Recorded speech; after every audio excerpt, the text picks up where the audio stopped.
ফেসবুকে শুধুমাত্র ভিডিও দিলেই আপনি কন্টেন্ট মনিটাইজ পাবেন না। এখানে অন্যরকম প্ল্যান আছে। অন্যরকম প্ল্যান কি? মনে করুন ফেসবুকে বর্তমানে 1 কোটি কন্টেন্ট ক্রিয়েটর আছে, আমি কথার কথা বললাম 1 কোটি। তো এই 1 কোটি কন্টেন্ট ক্রিয়েটর থেকে কিন্তু ফেসবুক কিন্তু সবাইকে কিন্তু কন্টেন্ট মনিটাইজ দিবে না। কাদেরকে দিবে? তো ধরুন এখান থেকে যদি আমি মনিটাইজ সেকশনে আসি, তাহলে এখান থেকে দেখতে পাবেন ফেসবুক কাকে কাকে কন্টেন্ট মনিটাইজ দিবে।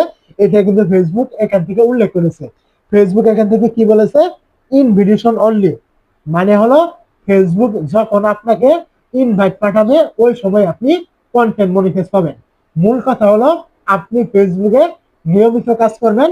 ফেসবুকে যখন মনে হবে আপনি কন্টেন্ট মনিটাইজ পাওয়ার উপযোগী আপনি হয়েছেন, ঠিক ওই সময় আপনাকে শুধুমাত্র ইনভাইটের মাধ্যমে কিন্তু এই সেটআপটা কিন্তু আপনাকে দিবে। এছাড়া কিন্তু ফেসবুক এখানে অন্য কোনো বিষয় কিন্তু উল্লেখ কিন্তু করেনি।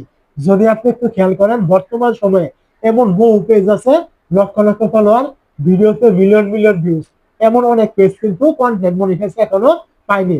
আবার এমন অনেক পেজ আছে দেখবেন যাদের পেজে 400-500 ফলোয়ার, কোনো প্রকার ভিডিও ভাইরাল নেই, তারপরও তারা কন্টেন্ট মনিটাইজ কিন্তু পেয়েছে।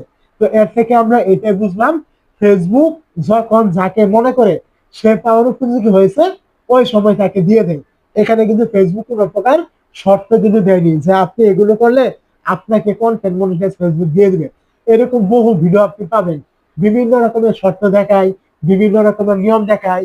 এখন তো এমনও দেখা যায় কেউ কেউ বলে যে আমি আপনাকে সার্ভিস দিব, আপনাকে কন্টেন্ট মনিটাইজ পাইয়ে দিব, আমাকে এটা দিতে হবে, এটা দিতে হবে, মানে ইত্যাদি অনেক রকমের ভিডিও আপনি পাবেন। এই সমস্ত কিছু কিন্তু ভুয়া। ফেসবুকে কন্টেন্ট মনিটাইজ পাওয়ার কোনো প্রকার শর্ত নেই, কোনো প্রকার নিয়ম নেই। আপনি নিয়মিত কাজ করবেন, ফেসবুকের সমস্ত কমিউনিটি আপনি মানবেন, ফেসবুক যখন মনে করবে আপনি পাওয়ার উপযোগী আপনাকে দিয়ে দিবে। এছাড়া কিন্তু দ্বিতীয়ত আর কোন রকম নিয়ম বা শর্ত কিন্তু ফেসবুক এখানে উল্লেখ কিন্তু করে নাই।